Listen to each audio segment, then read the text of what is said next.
Hello and welcome to Geekerati. I'm Christian Linke, and I'm visited this week in our Geek Chat by Richard Iorio.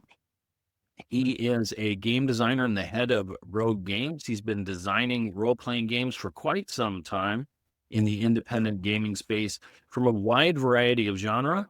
Welcome to the show and welcome to the chat, Richard.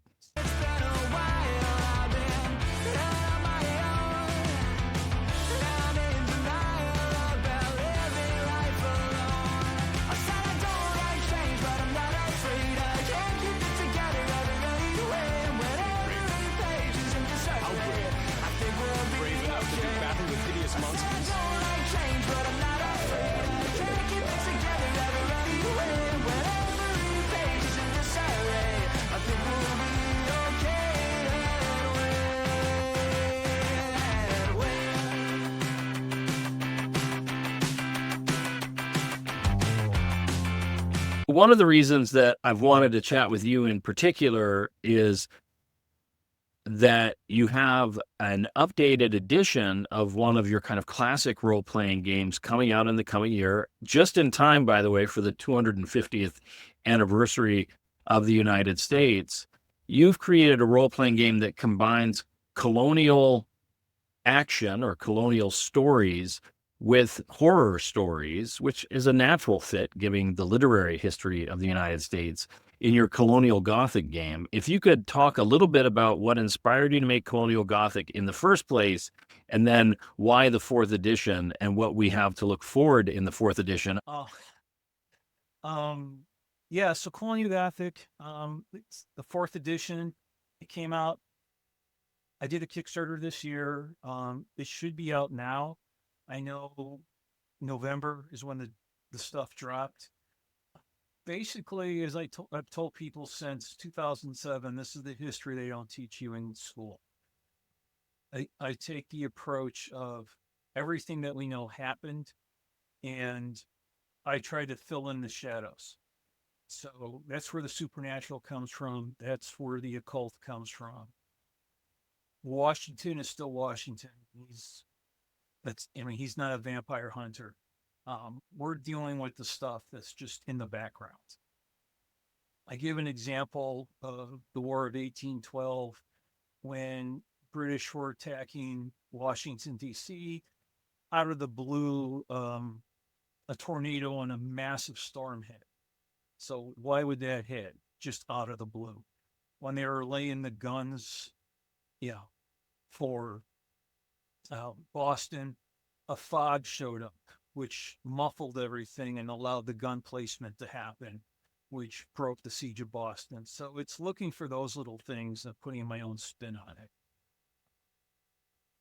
So it's just a historical game. I mean, I play it as a straight historical game, and I deal with war. So that's where my horror aspects come in. I played another game where it's full bore Colonial Gothic, horror, supernatural, you name it, whatnot. So I designed it to be flexible. I want it to be a colonial game. I take pride in that, but I take pride in all the work that goes on making it historical. And that's what I really strive to do, to make it as true to history as I can.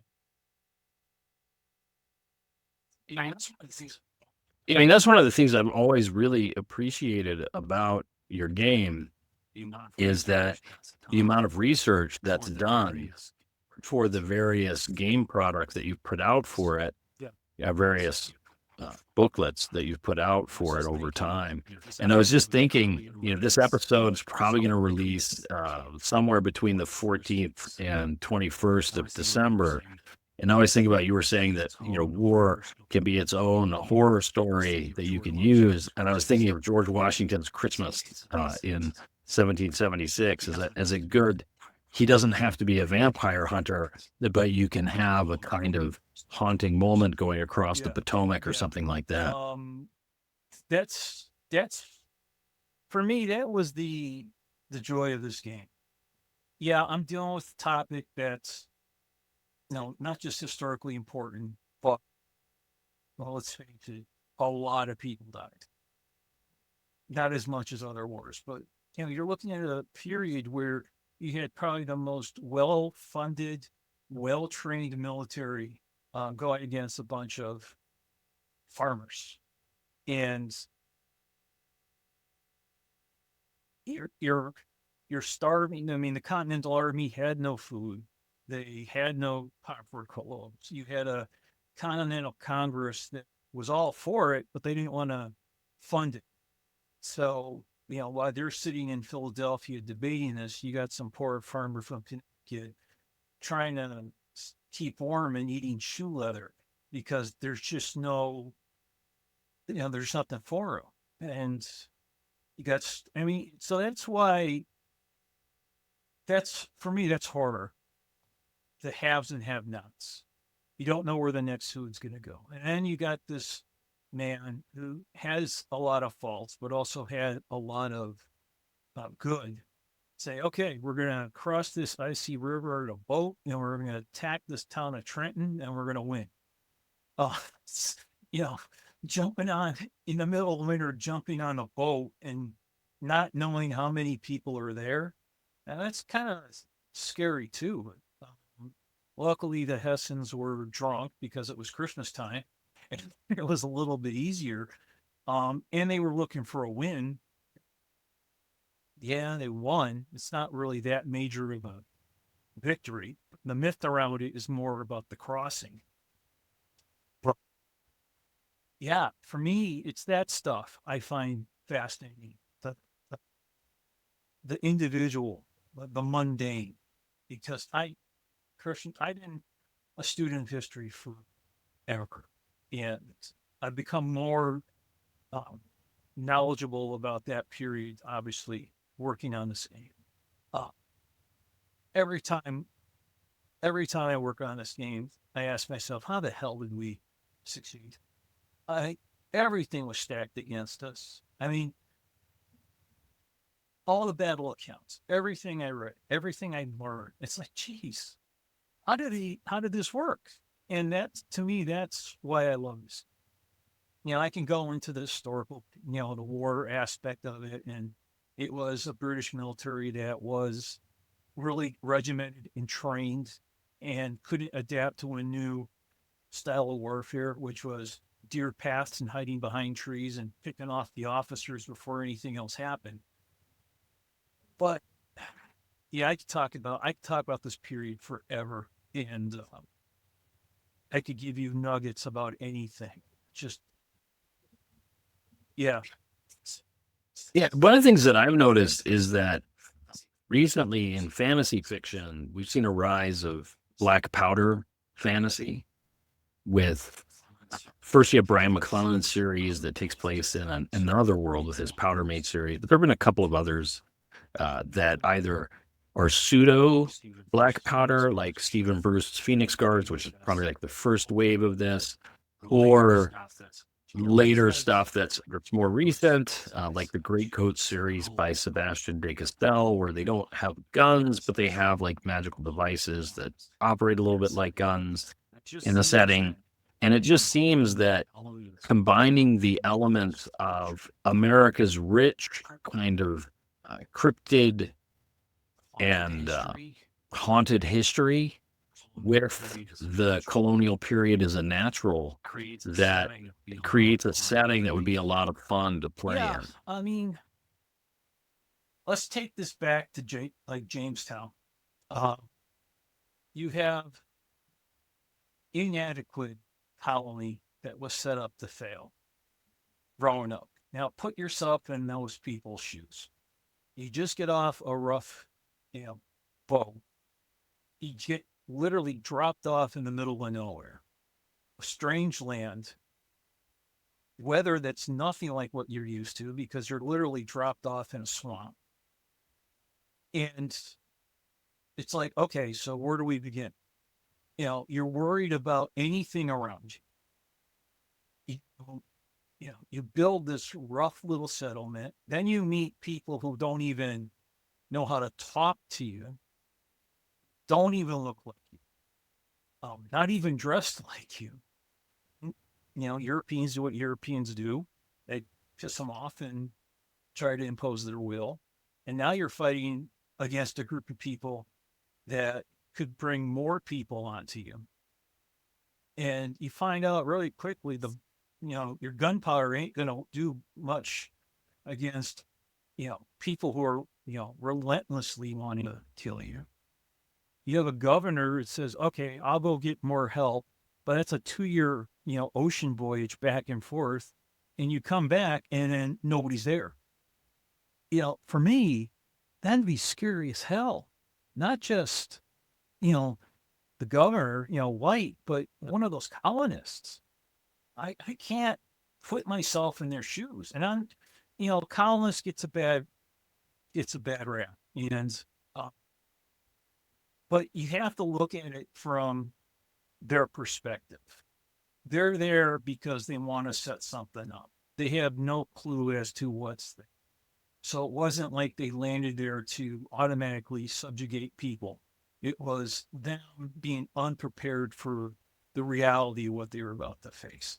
So when I look at those early colonies, yeah, they did awful things, but it's being thrust into this strange world. It's like us. Let's say you and I, they say, okay, I want you to build a settlement in the middle of the Amazon. What the heck? I mean, how do we approach it? We have no, oh, and by the way, we're not going to give you anything because you got to know, you'll find animals to eat. You're going to find everything you need there. Just go. I'm going to be scared. I'm going to be scared out of my, okay, I'm going to be scared shitless in a situation like this. That's why I did the game. Yeah, my wife and I, our daughters went to a speech tournament on the other side of Idaho. So for those of you in Europe, driving from Boise to American Falls or Idaho Falls, Idaho is like driving from Wales to London or across all of Germany in order to do this tournament. While our daughters were competing, because we didn't want to intervene with them. We didn't want to make them nervous or anything.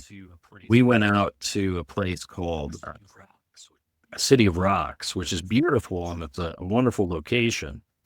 But it also was a part of the California Trail, which ran just a little south of the Oregon Trail. And people left markings on some of the rocks there in grease from the axles on their wagons and stuff, saying, oh, yeah, we were here. And you see how remote the area is, how far it is from water. And you wonder, like, how did anything get from Missouri all the way to California or Oregon? I drive these paths, and since Oregon's still relatively rural, you can imagine what it's like without the roads and the towns. And yeah, there's a kind of, it's not supernatural horror, but there's a kind of natural horror too. Well, look at the Boston Post Road.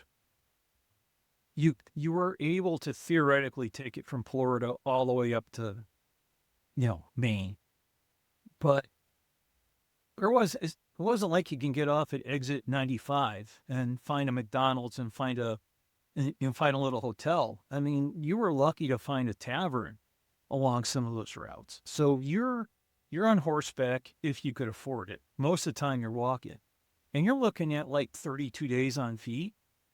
In a rough environment, even then, that's scary.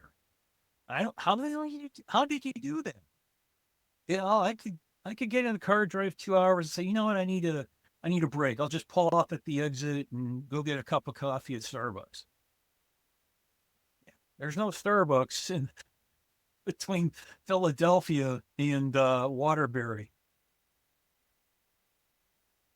Yeah, it's interesting.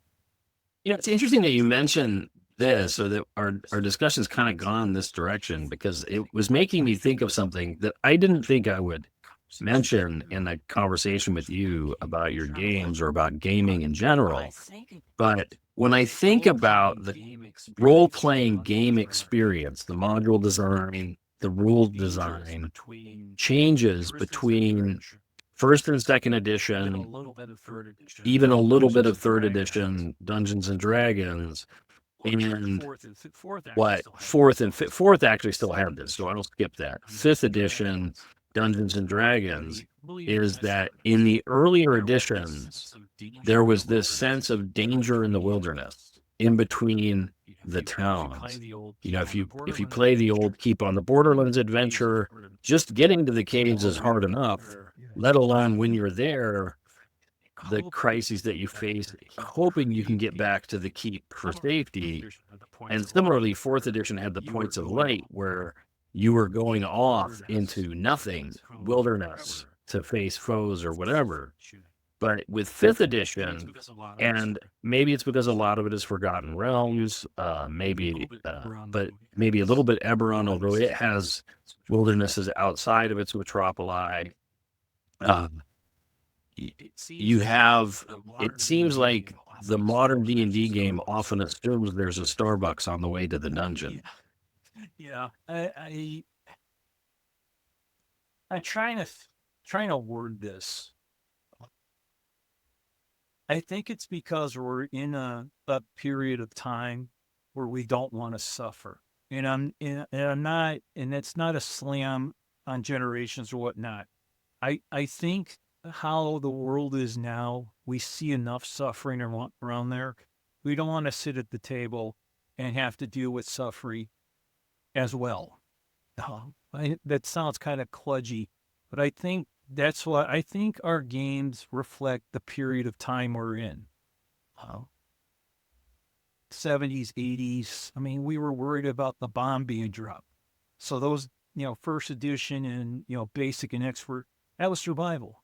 So as things got a little bit easier, quote unquote, I think that's when the game, like second edition, I mean, survival was still there, but it's a little softer. Third edition, if you ignore the crunch, a little softer still. And I feel like I'm going to qualify it when they talk about fifth.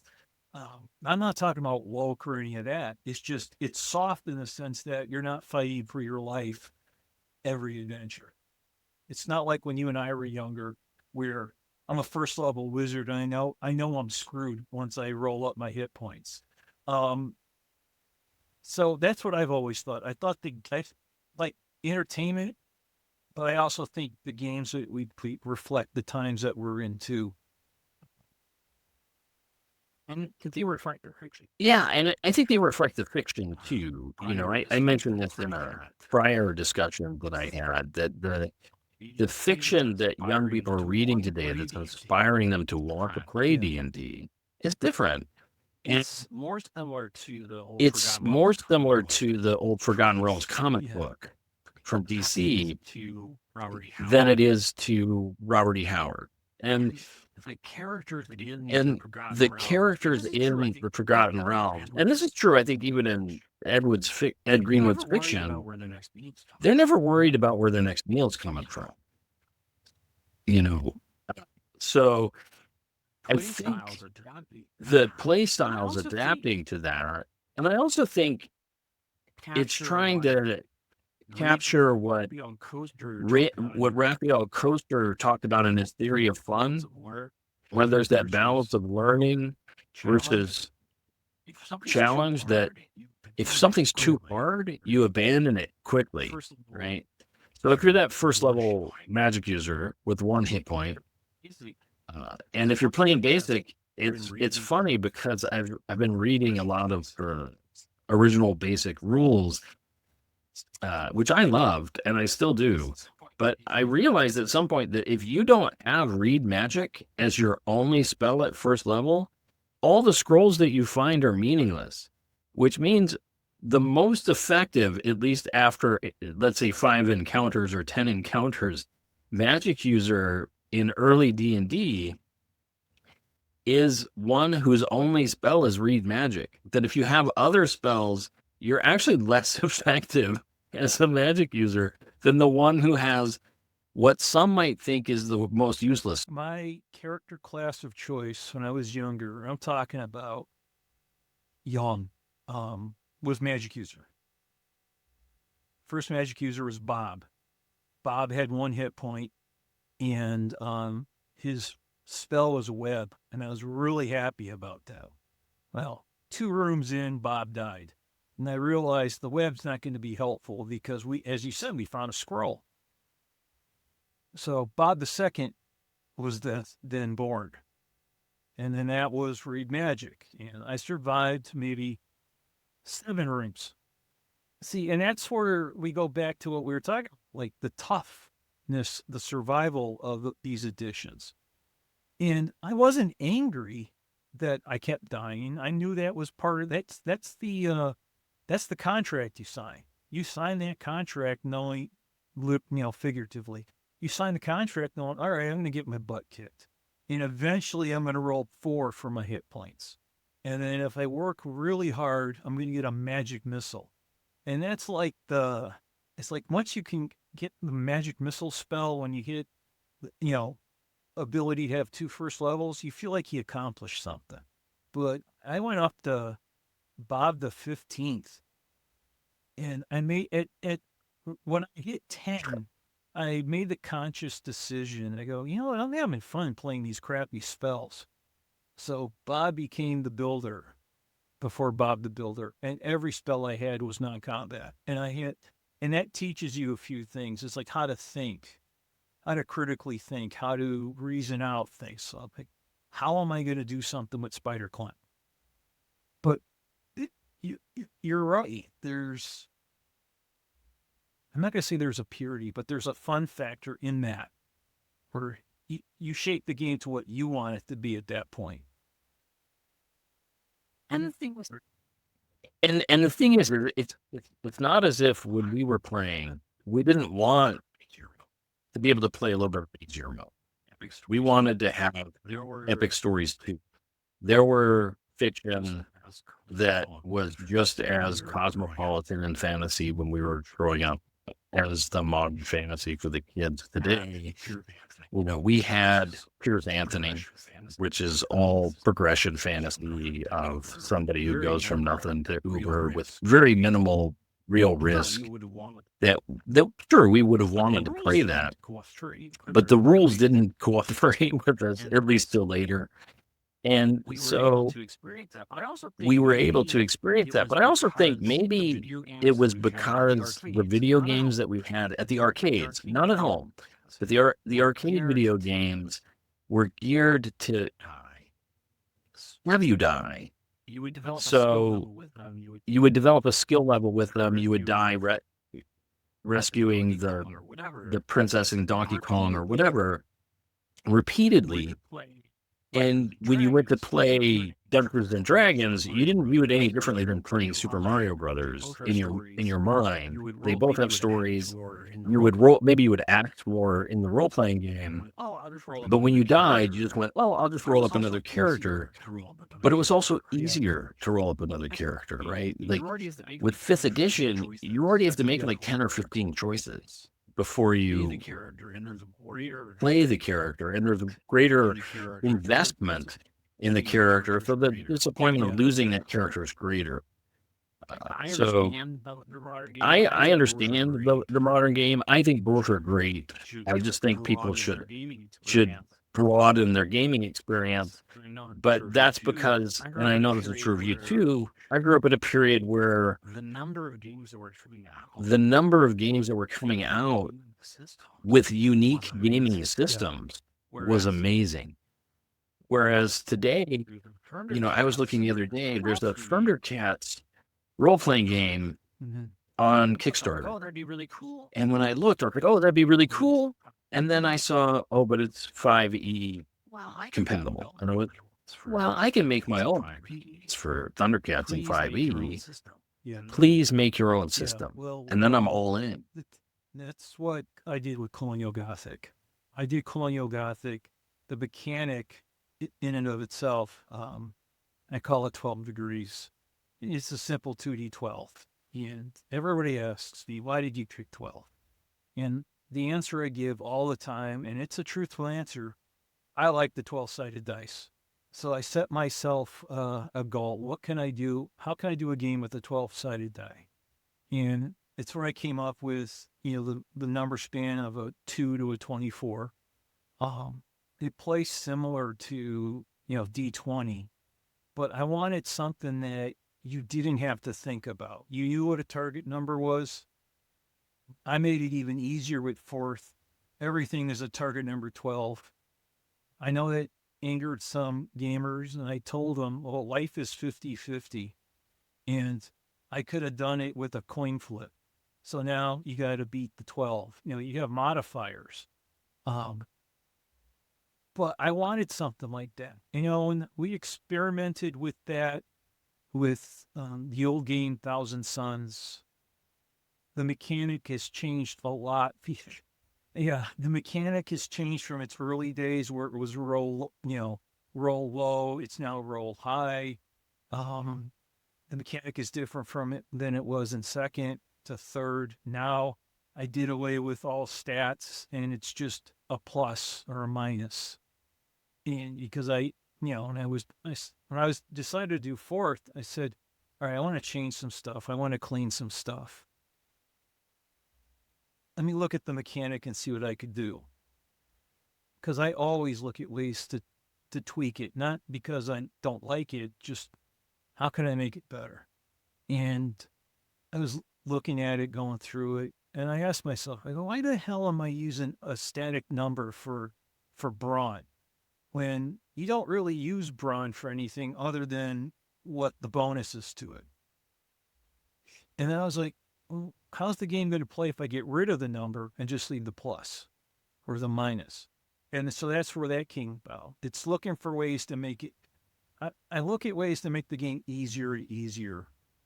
Not because I want a simple game. It's because I want the rules not to get in the way of playing. And if you have to keep referring back and forth to a book, if you can't remember how to roll up a character, you have a number of points with Colonial Gothic, not a lot. You assign it to each stat because you're assigning a bonus or a rank. You pick your profession. You get a couple of extra things there. You pick your skills. You could literally do a character in 10 minutes. And I made it even easier in this go around. I hate doing flavor text, but I wanted to do something different for professions because, nobody understands that period.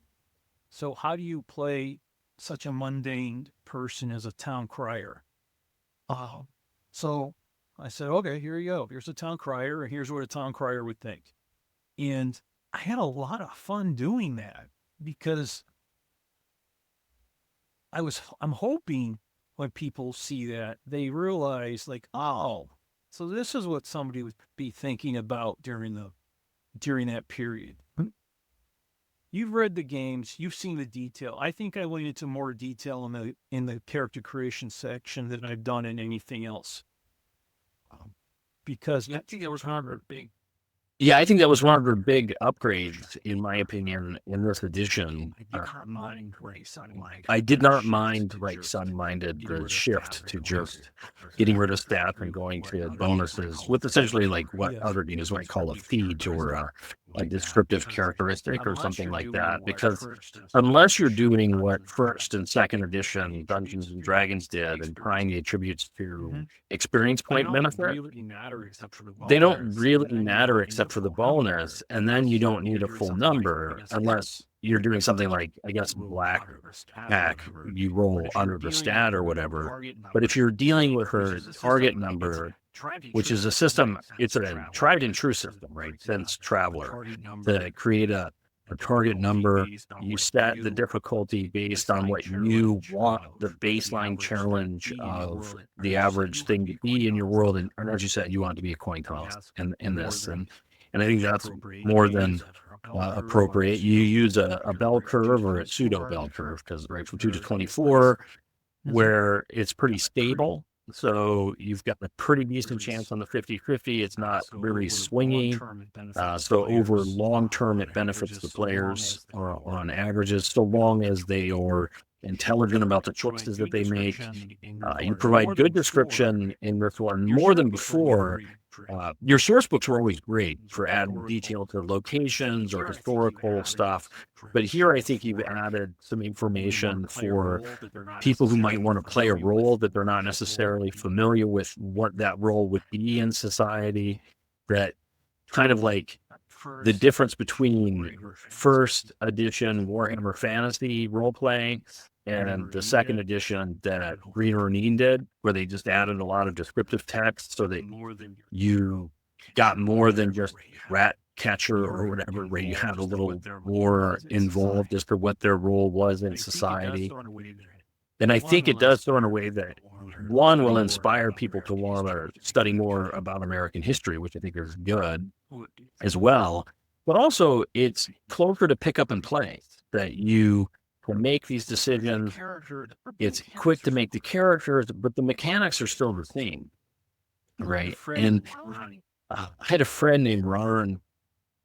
Sadly, he's not with us anymore, but his favorite die was the D12, right? And it's a horrendously underutilized, right? If you played original AD&D, the only time it was used is if you used the severely broken, but also not because they required an inordinate amount of experience to gain levels, barbarian class, or a longsword against giant-sized creatures.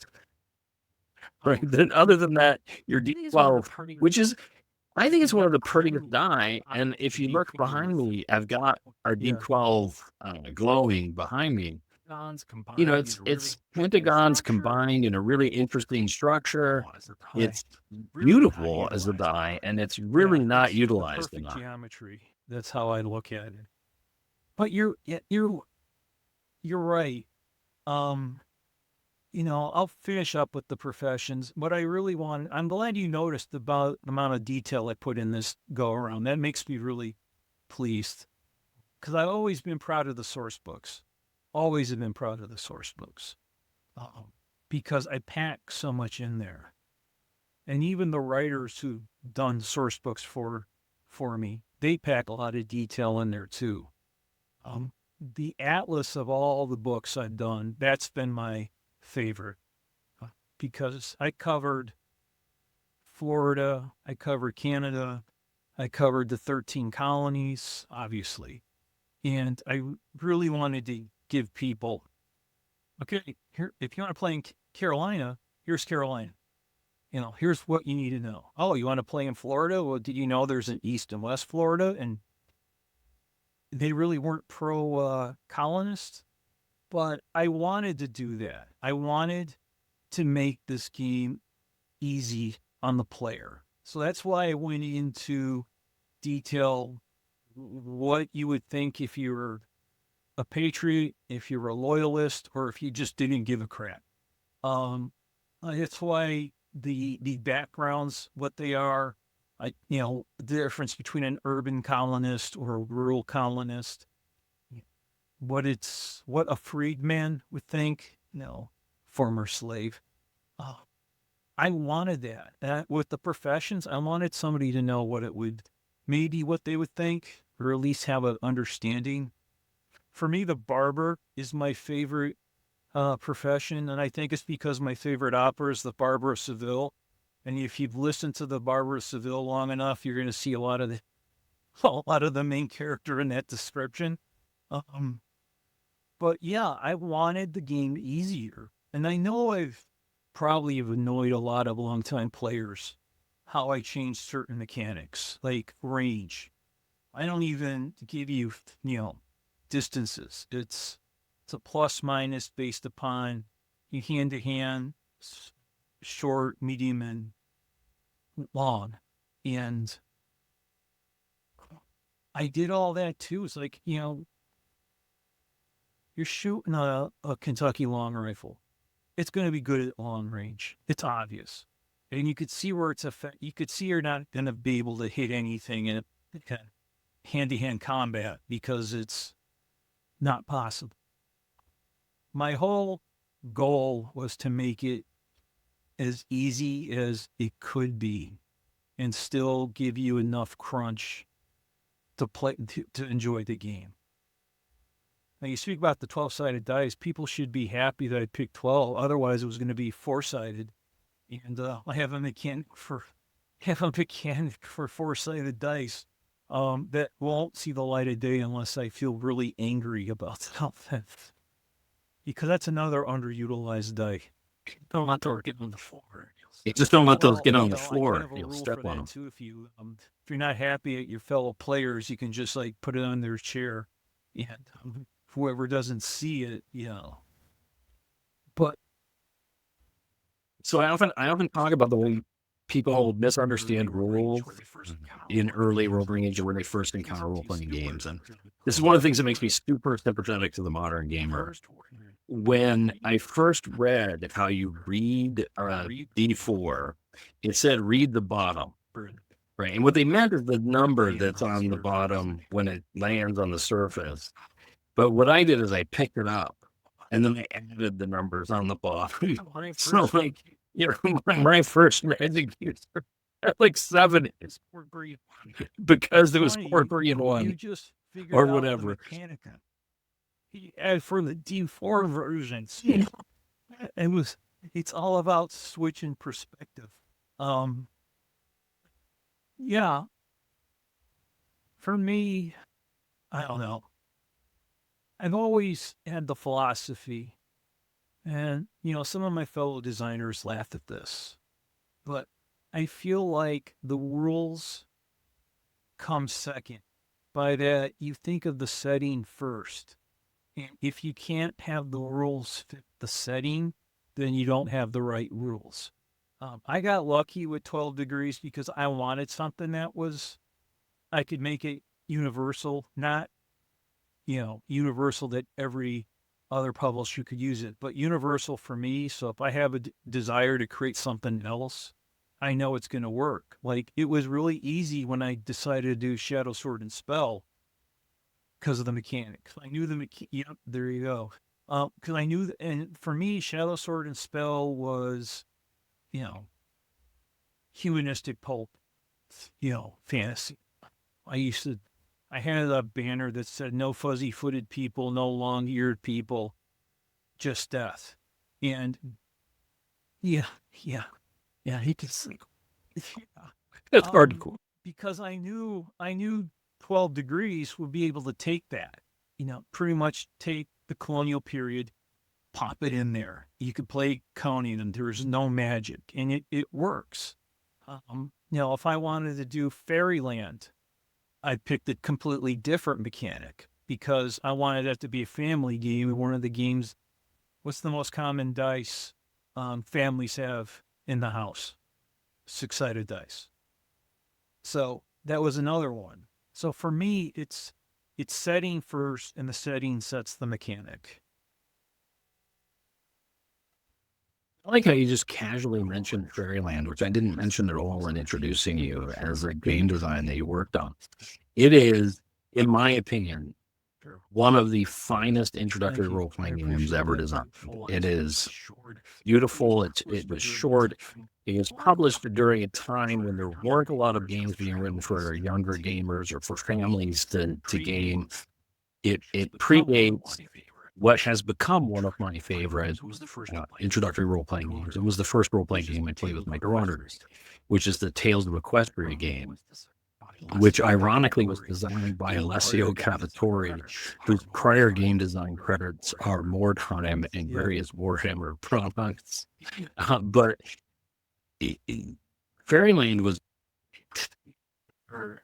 and, you know, there are so many games that are out there in the independent space that Brayden, with the dominance of D20 or 5e, that people aren't overlooking or are overlooking, but it does create an opportunity for designers, and you know, we're segueing into this, that the 5e system is a good system. I know we had minor critiques of it being more survivable or friendly, but it's not really a critique. It's just a play style that you are currently working on a 5e version of Yeah, it's not Colonial Gothic as well. Yes, 5e. Oh, I have nothing against 5e. I'm doing a straight D20 game. I'm making the critics who complain about 12 degrees, who always give me the same crap. Well, a 20-sided die will be better than a 12-sided die. And it's like, so I am going to do a D20 version. The rules are done, and I'm doing it for two. I'm doing it for three reasons. The first reason is I want more people to play the game, and the hurdle I've always faced is nobody's willing to try something different. The 12-sided. I to this day, Christian, I don't know why there's such a resistance to thinking different about a dice. It's got to be six or it's got to be six. And with six, it could be a fudge dice or it could just be a regular pit dice. Or then again, it can be a 20-sided dice. But you could have the same type of mechanic with a different die if you know if you go in it from a different perspective. But so I know that's the hurdle. So I'm going to give people an entryway to this game. It's not replacing 4th edition, period. Because 4th edition is always coming first.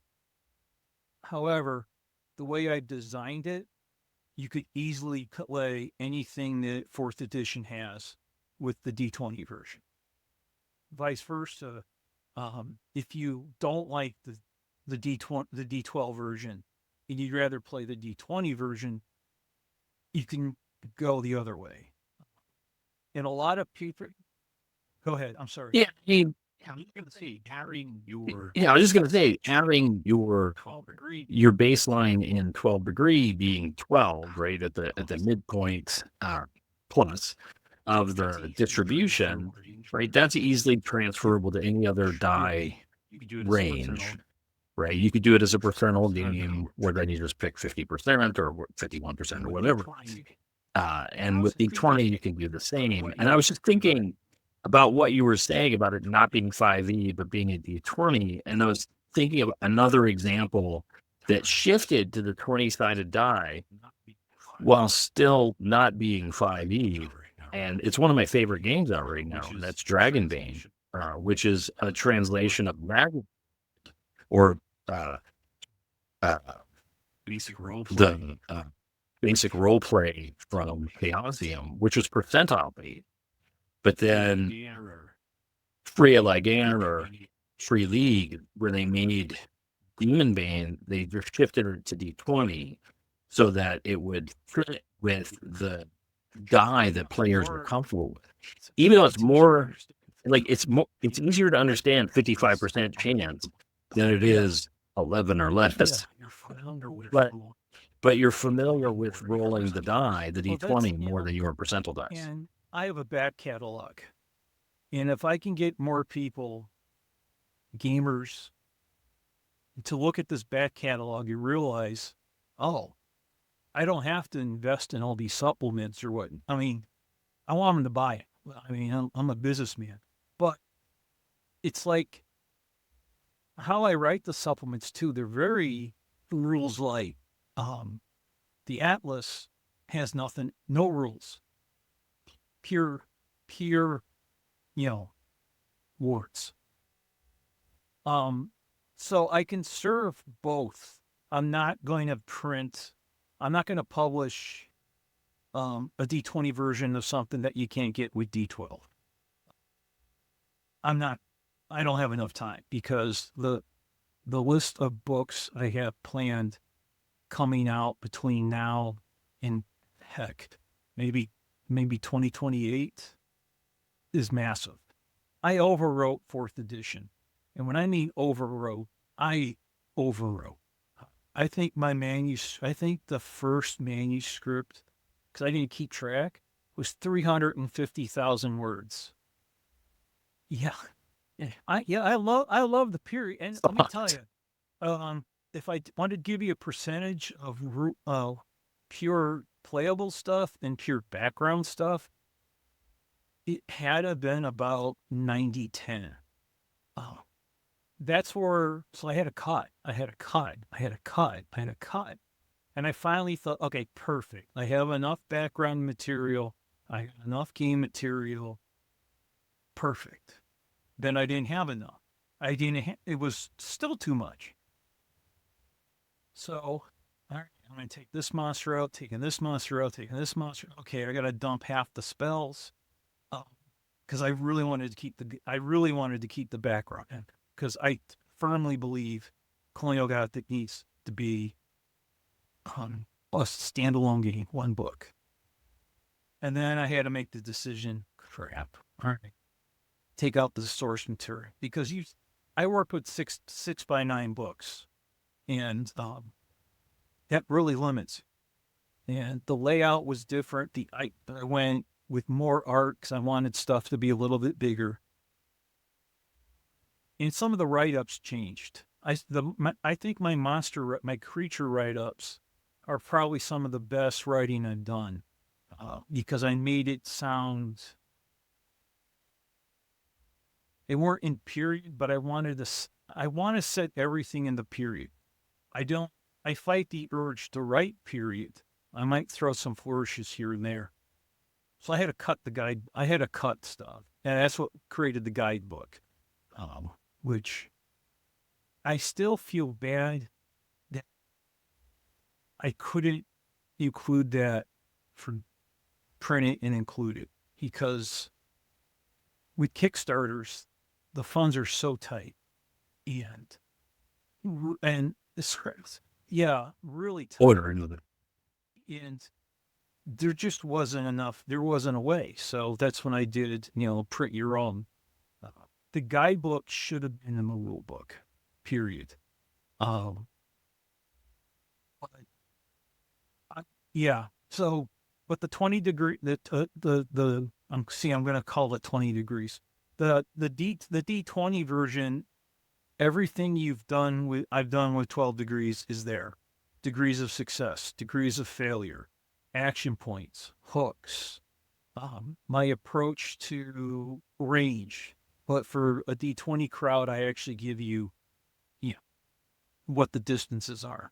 Go ahead. I'm sorry. No, that's one of the things I wanted to mention.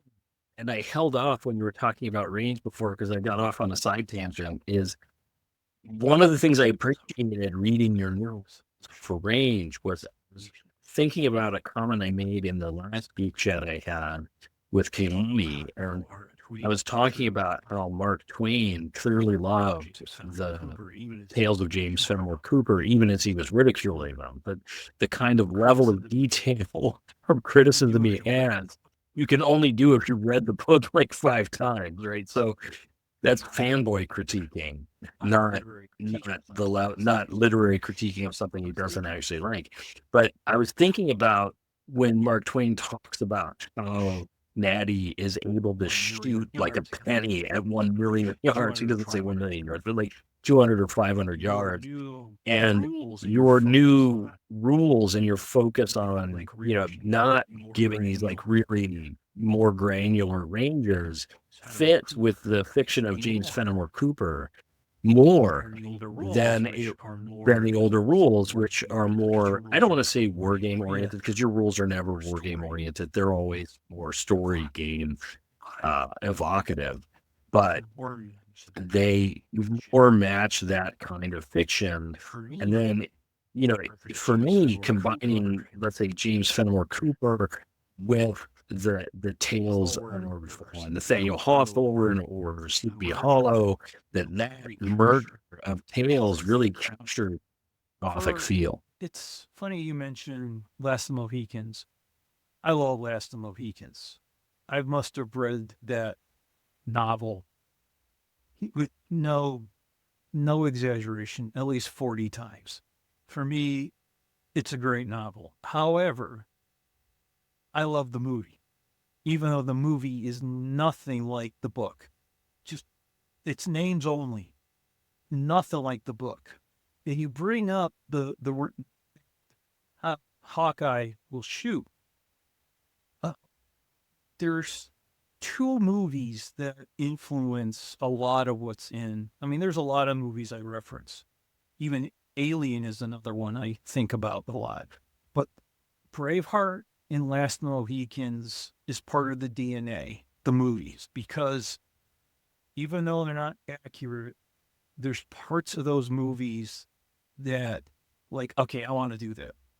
How can I get that feeling across? So when Hawkeye is keeping the courier running by picking off people, which is a beautiful scene. Just the music, how the blocking for Daniel Day-Lewis is there, the action, and every time somebody pops out behind a tree, boom, and I'm thinking, okay, that's how range needs to be. Nobody's saying that.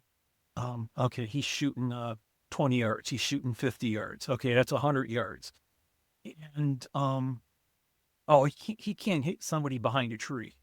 No, I didn't want to do that. So that informed the new version of range. I just wanted it to be that simple. And the game master can decide. It's like, you know what? I want to do that scene. Okay, you can do it at long range. Roll. Okay, you can't do it. A flintlock pistol can't go that far. Oh, you want to try it? Okay, here's the penalty to try it. So that informed that new version. My wife really doesn't like. She doesn't like a lot of things that I like. But I told her one day, I go, I got to show you something on Last Mohicans, and maybe you're going to understand where I came up with fear.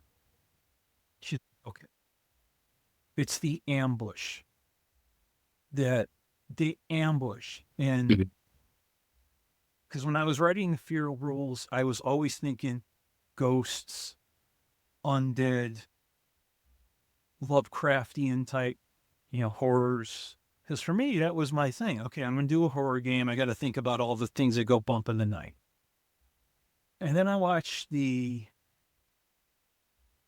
Last Mohicans probably for the millionth time. And I'm sitting there and I'm like, God, I love this ambush scene. And I was like, let me start us over again. It starts in complete silence. The music goes, you got a head-on shot of, the British Army going through high grass with that one row. And out of the blue, you hear a scream, like undulation of one of the natives showing their bravery. And everybody stops. And all of a sudden, out of the trees through the grass, you have somebody running out, whacking a soldier in the head. That's got to be scary. Then somebody coming out the other side with a tomahawk taking somebody out. I was telling my wife, see, look how scary that would be. And then out of the blue, the muskets go. I would be shaking in my boots. So for me, that was fear. Because it then made me think, okay, let me reconceptualize fear and look at it as the mundane. Because everybody could think about it as, monsters and whatnot. So I looked at it as a mundane. And that's where I came up with the 3 styles of fear for the game. You can have the mundane, supernatural, occult, you can have all that. And that's where my personal play style is the mundane. Because I look at the mundane. You're a person in a strange land with strange situations, and you're going to have an ambush by Huron, who have a blood feud against a general. So that's what I looked at. And then I had to think about sanity. And I've written about this before, and I think you know where I'm going to go with this. I don't like the Patriot. It's not historic. It's only accurate with the way battles are fought. The stupid lines of infantry and cannonballs bouncing all over the place. Not like a explosion. But there's the scene with Mel Gibson and his 2 younger sons who are going to go save the older son. Okay, it's overwrought. It's all of that. You get the impression that Mel Gibson's character, and you find out he's done a lot of bad crap, and it's really left him scarred. So for me, his sanity stat isn't that high. His son gets shot, house is burning. What's the first thing he does? He runs into a burning building, grabs his rifles, throws them at his sons and go, let's go. Not even thinking these kids are not even, they probably just learned how to, but he's not thinking straight. And then when they save Heath Ledger's character, the son, and Mel Gibson snaps. And then there's that really vicious scene where he gets the last soldier, and you don't see it, thankfully, with Mel Gibson. You just hear the repeated whacking, and your mind's telling you, yeah, I know what's going on. And then he stops, and he looks up, and for me, that was, all right, he's lost almost all the sanity points because and then when he comes out from behind the wagon and his son sees him, his son lost a sanity point because you're not expecting your father to be completely covered and not seeing, but hearing your father probably doing unspeakable violence on this person. So that's where I came up with my concept of fear and sanity. I was looking at the situation. I told a friend once she asked me, why don't you, she goes, I don't understand your games because monsters aren't important. I go, humans do crappy things to humans. For me, they're the bigger monsters. So I designed with that in mind. Between the Patriot and Pactaloo, Brotherhood of the Wolf, my kind of motto is never make angry a veteran of the 7 Years of War or the French and Indian War, because they've all been out in the shadows and darkness of the forest, fighting against other men in the most brutal circumstances, right? And this applies to Washington too, right? Because his initial encounter in the French and Indian War as a young man, where maybe he instigated the dying thing. Well, there's description. Set the stage. It's the massacre that took place after the battle with the Allied. There's writings. I can't remember who wrote it, like firsthand accounts. There was one of them who was washing their hands in the brains of one of the dead soldiers. I mean, and that kind of screwed up Washington because Washington writes about it. So, add to it, going back to Jamestown, but even during the French Indian War, the colonists weren't taking part, but that were living in the frontier or the rural areas where every night, you don't know, am I going to get attacked? Who's going to attack me? Is it going to be Allied French or is it going to be Allied British? And depending upon your outlook, one of them's the bad guy, one of them's the good guy. You might be pro-France, and you might be scared that there's going to be some type of militia coming your way that's British. So that whole war changes everything, just completely changes everything. It's horribly brutal. Yeah, it's horribly brutal. It's very dark and, as you say, horrific. And I'm of the same. I mean, I actually really like The Patriot as a movie, but I don't like it as history, right? Like I watch it and I go, I hope you go and read about the Swamp Fox. I hope you read what Tarleton actually did. We're not talking about burning people in a church in town, but we are talking about the killing of soldiers in custody, right? That there is a hatred, but that Roland Emmerich and Mel Gibson dialed to 11 to make the civilians more at risk than they would have been. But then you get scenes, right? Like those are things I'm critical of. But then you get scenes like when they're in the farmhouse and you see the cannon fire and the musket fire in the cornfield. And then I'm like, okay, how can you get things so right or capture the feel of what they're experiencing so well and then not care about the story? And then I remember, oh, right, this isn't a historical story. This is a fictional story taking place in a historical time period. And I end up treating the Patriot like I treat Pactaloo, like I treat Brother to the Wall. That, yeah, you've got the Banastre Tarleton. It is a real legend, but you don't worry about historical accuracy. You don't worry that the Native American knows karate because you're having a great time watching it. It's a phenomenal movie that combines horror, gunpowder. I always It hate is, to be I always hate to say favorite watch that. films, but man, I'll watch that time. Yeah, I mean, it's I just on. watched it recently because it's on Netflix right now, and I started looking at kinder because maybe I was in the right frame of mind. Maybe I said, let's just have it because I've been on this binge now of historical movies. Of course, it was Last of the Mohicans. I could watch it every day for a year, and will never get bored of it, even though it's not like the book.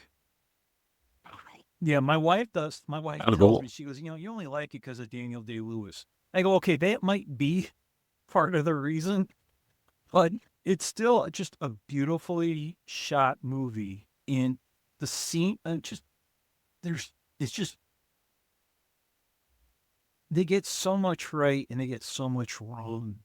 And the environment they get so right because even though it's filmed in South Carolina, it's supposed to be upper state New York. And there's a lot of areas of upper state New York that look like that. So especially the lake scene. I mean, I'm from Connecticut, my younger years before my father's in the military, but I lived in Connecticut for a little bit and we used to go back a lot to visit family. So the Finger Lakes, upper state New York, that lake is like, okay, that's like the Finger Lakes, even though I know it's not, but there's so much that feels like the movie that I get lost because I see some of my childhood in it. Environment wise, I didn't grow up worrying about being attacked by the French allied natives. I mean, it's just the scenery. It reminds me of my youth. Michael Mann. And the thing is like Michael Mann, right? He talked about how he doesn't really much like the book, which I do. I like Last of the Mohicans. But somehow, having not read the other books, like The Pioneers in particular, he manages to capture all the strategies that James Fenimore Cooper was writing about these engagement of cultures and the clash of cultures and the kind of tragedy of how Hawkeye shared community more with them than he did with the colonists themselves, and the kind of loss of that identity as colonization spread. Yeah, there's that one as you get into line where Pioneers. he gets And- arrested at the fort because he did something bad. He got a message. He helped the militia get out. His father's like, "What are you doing with my white son?" And when they arresting him, and I could see some people thinking, "Well, why is that so racial?" It's not. He was not thinking, in a racial term. He's thinking, okay, my son is my biological son is brown, my adopted son is white. So for him, he's just seeing it as a color. And that line always gets me because it's a father just describing what his kid looks like. And I don't think it had the same impact. What are you doing with my son? It sets across it sets off the alien too. Even though he's been adopted and even though he's seen as the son, he's still seen as another, which I don't think a lot of people pick up on. I do want to see Yeah.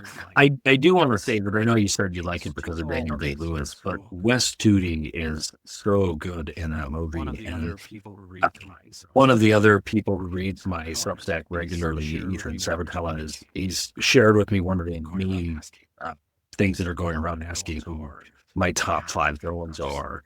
And I was trying to think of that, very difficult. And I just realized in this conversation that Wes Studi's character in Last of the Mohicans is, he is a villain, but he's so complex, even while still being so antagonistic, that you both love and hate him. And I love the actor regardless. And he didn't want to take the role because he thought, because he's an activist, he's still an activist. He didn't want to take the role, and Michael Mann said, "You're going to be perfect for it." So he read the script, and then it clicked on him. He goes, "I'm the good guy. I'm not the bad guy." So when you watch it from the perspective that he's the good guy, that movie completely messes with you because all of his actions make sense. So I think that's why he's so good, because he's not playing it as a villain. He's playing it as the hero. And I think that's why when he dies at the end, that's why for me, that becomes the gut punch, because he's not the bad guy. He's just somebody with a different perspective. You love him, you love Chicago. Yeah, I mean, you love him, you love Chikanguch, you love Chikanguch's son, you love them all, and you're just like, oh, this is a class of cultures, and it's so tragic. Yeah, I think that, I think once my energy comes back, I think there's a lot in there to write about, because I think that movie has a lot of different layers, and I think it's layers. Well, I know for a fact the layers, we're looking at it from a different perspective than the writers and most viewers. And I think it only comes to you if you watched it a lot. And I watched it a lot. I mean, there's layers to the militia. There's layers to the British. There's just, that movie works on so many different levels. And I think I gained a better appreciation of it than I've always had a great love of it, but I think I have more appreciation for it from when I start looking at it from different angles. And Michael Mann as a director. Yeah, I find that Michael Mann as a director is somebody who just constantly surprises me with stuff, whether I'm going back and watching the old screenplays that he wrote, not directed, for Starsky and Hutch. I get blown away. He only wrote 3 episodes, maybe 4 of that show. And when you watch them, you're watching a different show than any of the other episodes. You just all of a sudden, you're like, wait a minute, this is great. And then I constantly, at least once a year, I rewatch the pilot episode of Miami Vice. And it is so tight. It is so beautiful. You're like, wow, Michael Mann has directed this like perfect episode of television that doesn't feel like television. It feels like a movie. And he does this in Last of the Mohicans too, because he's willing to take advantage of silence. That pilot episode of Miami Vice is pure 80s. You could just inject it in your veins, and you're in our childhood, that environment. I mean, there's nothing that's more 80s than that episode. From the music, from the dress, from the vibe, it's just pure 80s. And you're right. Yeah, man. Yeah. So good. So I sort of, But okay, so I just want to like take a moment right now and want everybody to consider buying the current edition of Colonial Gothic with the 12-degree system. Experimental though. It's a great game. But if you're uncomfortable with bell curve distributions, you want the linear distribution of D20, please, next year when it comes out on the 250th anniversary of the American Revolution, buy the D20 version of Colonial Gothic. Richard's done a great deal of work and you've been working on this game and other role-playing games for over 20 years in now. 2007, Colonial Gothic. I worked for other companies beforehand. And it came about because I was tired of working on D20. And that's when I said, all right, I'm unleashing this. It's funny you mentioned next year. I am going to do a Kickstarter for it. It's going to be on. It's going to launch the same day as the setting of the game takes place. Lexington and Concord. Um, that's when the Kickstarter is going to be. And I've been playing around with certain historical dates and certain dates that tie in, but I don't know. I worry that I'm doing the D20 version because I don't want the current people to think, man, why did I invest myself in this? No, I'm trying to get other people to Right. play this. I have so much stuff I want to put out, and I want more people to enjoy it. Yeah. I don't want people. This is where I'm like, And I don't want people, this is where I'm like totally with you here. I don't want people to think Richard's doing anything to abandon what he's already doing. I remember in the early 2000s, I've been a huge Pinnacle Entertainment Group, Savage Worlds fan, Deadlands fan since the mid 90s. And I remember they did the D20 version of Deadlands. And that combined with I can't remember the name of the company, was Cyber something, that encountered some difficulties that was supposed to make everything all online in 2000. I walked into a local game store and I wanted to order, I think it was Necessary Evil, it might have been one of their other Savage Worlds books. And the game store owner said, no, Pinnacle Entertainment Group's out of business anymore. They don't exist anymore. I can't order their products. I'm like, what? Yeah. They're totally in business. Like this, I'm on their website right now, and this is, the book I want to order.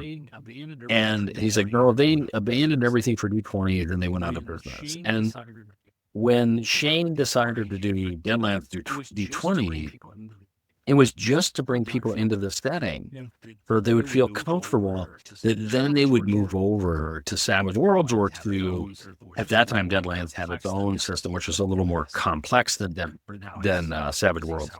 But now he's using Savage Worlds as the foundation for everything, which, like your system, is universal without being universal, right? It's not compatible. Characters in one setting or compatible with characters in another setting. But the mechanics are applicable to each of those settings. Before I did fourth, third edition, I did the experiment. I pulled the group I was in. We pulled our characters from Shadow Sword and Spell and dropped them right into Colonial Gothic, and I designed a system. When the company started, I had a business partner, and the plan was always, we're going to create different genres of games, but we're going to use 12 Degrees, because if you liked one version of Thousand Sun, you could easily play Colonial Gothic without having to relearn things. And it wasn't because we were trying to emulate anything. We liked the mechanic. We liked what we had. We just wanted then to not have to redesign. We could just literally, like Lego, pick up, put it onto something else. And we had all these ideas, and it never happened. But second edition, Shadow Sword and Spell works with third edition. Colonial Gothic. Fourth edition works with third edition. So all that, everything is, and there's a conversion guide on the website. But the D20 version, it is cross-compatible. And I think, since I'm using just a pure D20 mechanic, the math is the same. Well, it's the same. It's just a little bit more tougher with the D20 version. And you know what? I'll send you the rules once I'm got a version, and then you could write about it to your heart's content. But it literally is fourth edition Colonial Gothic running with a different engine under the hood. I think that the corrupt degree system would work well with a superhero game. That's where I meant that I don't think there would necessarily be one-on-one compatible. I think if you're dealing with the same scope of action, that it's compatible. But I think that I personally like a stemming bell curve of distribution. I like the stability it offers. You have 144 different combinations possible, even though it's still 2 to 24. versus only 20, so it's less swinging. But when you get those moments of critical success or higher degrees of success, it has a great deal of meaning. It's a little more special, I think, in a bell curve distribution. Maybe that's just the fact that the first superhero game I played was Champions, that I like that. Although the second one, which is my favorite system for superheroes, is DC Heroes to this day. As much as I love Marvel superheroes, DC Heroes, I played so many games that ran it, played it. It's a little bit more crunchy than Marvel superheroes, but the scaling is beautiful. I mean, theoretically, Jimmy Olsen could fight Superman. Because I mean, it's funny. He's going to lose, but it's scaled really well, where you could easily play any style of the genre.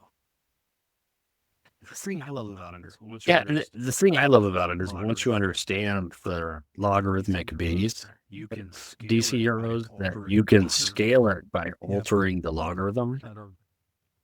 So instead of having it be a log 10, you can go to like a log 3 or log 2, or if you want to go sword and sorcery in your action, and you're still using the same tables, but then a strength of 3 means something different in each one. But it's just what Greg Gordon did as a designer with that is remarkable. And, of course, he also designed their lands. But one of the things that I love about games like Colonial Gothic, like Thousand Suns, like Shadow Sword, is that you've got a new mechanic that's not the game that you're used to playing. You're learning something else, but that if you really think about it, you can adapt it. Like you're going to adapt it to D20. And this is, I've been wanting to write about this, that when we were younger, one of the things that game companies would do, and maybe it's because they were all, other than TSR, so small, that they would do is they would write conversion guides for one another. So if you brought a Villains and Vigilantes product, it had champion statistics and rules for converting to champions. So you just began to be more comfortable with more systems. It's funny. It's, our generation, I'm not going to talk about the war gamers. I mean, and they're really, really important. But I kind of think our generation, who we grew up on this was our, if you're a player, if you're a game master, if you're a designer, this is our DNA. We're used to not just playing one rule system and it's everything. We're used to trying different rule systems. We're used to trying different genres. I mean, TSR, what ran Boot Hill didn't run Star Frontiers, didn't run Gamma World, didn't run, you name the role-playing games they had.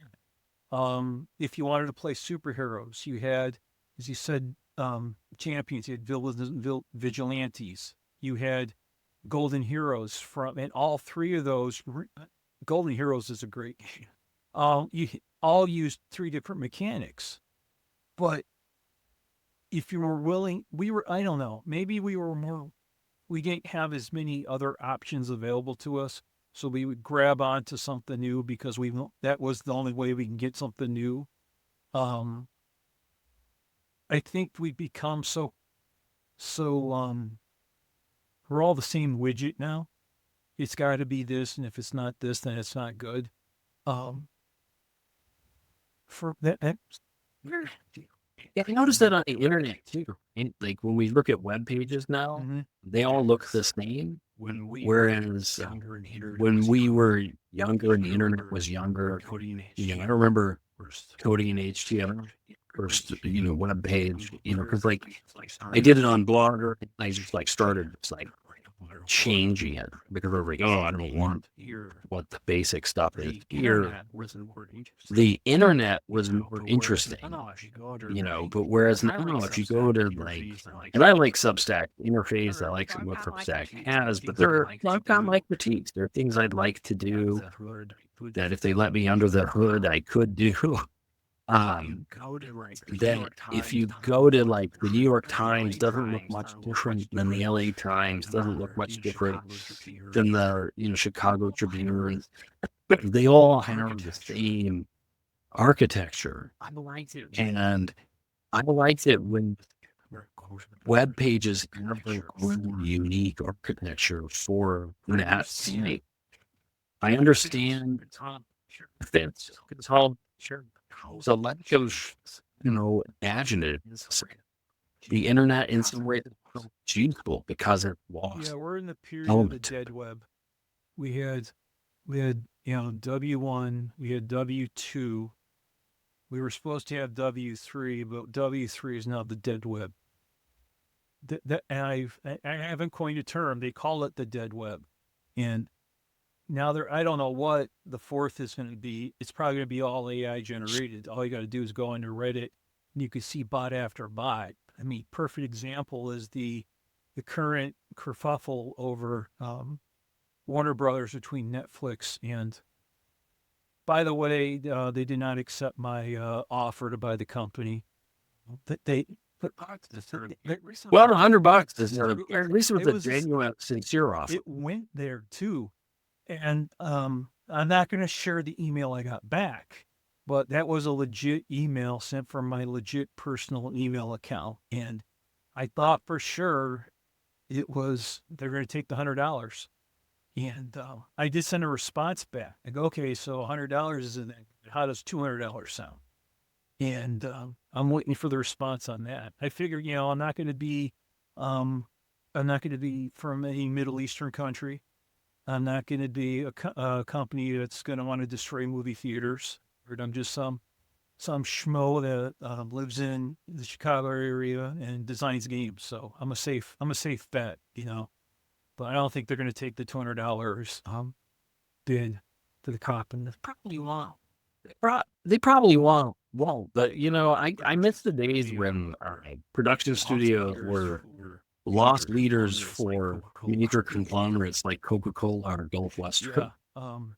And I had some people thought that was a joke, but no, it was a legit email.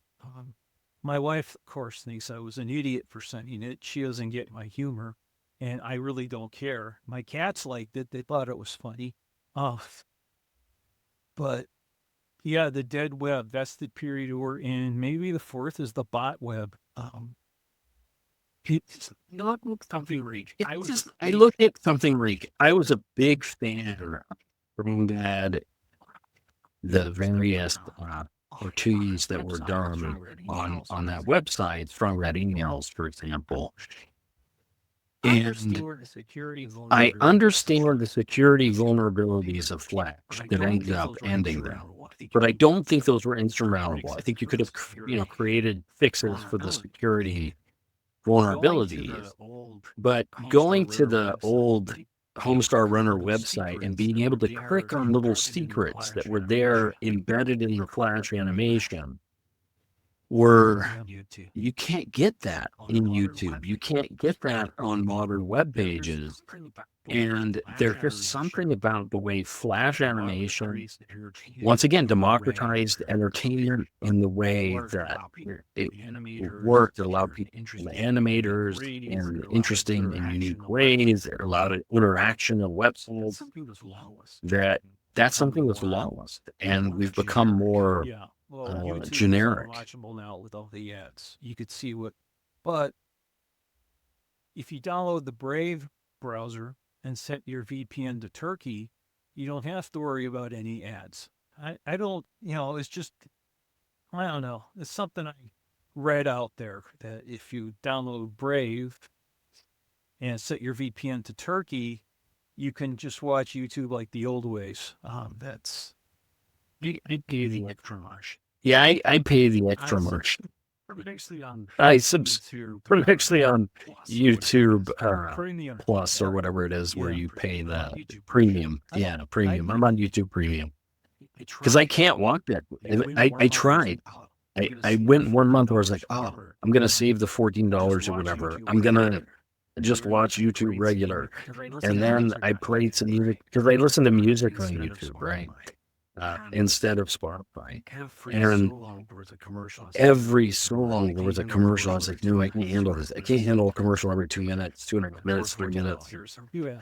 It's worth $14 or whatever. I'm gonna go back to the pre. YouTube TV that that I could that Oh, you yeah. know I could have the Brave browser and then set the VPN to Turkey. I think No, they should. If you subscribe to YouTube You know, they TV, which I should, do. if you subscribe to YouTube TV, which I do. Yeah. They should include premium with it. yeah. It should be a part of I the give my package. money to Apple. I have Apple Music and I have Apple TV, which man, we gotten off topic, but I think that's one of the better streaming services. We also have our movie library there, so I'm kind of stuck. Yeah, maybe this Web 4 is the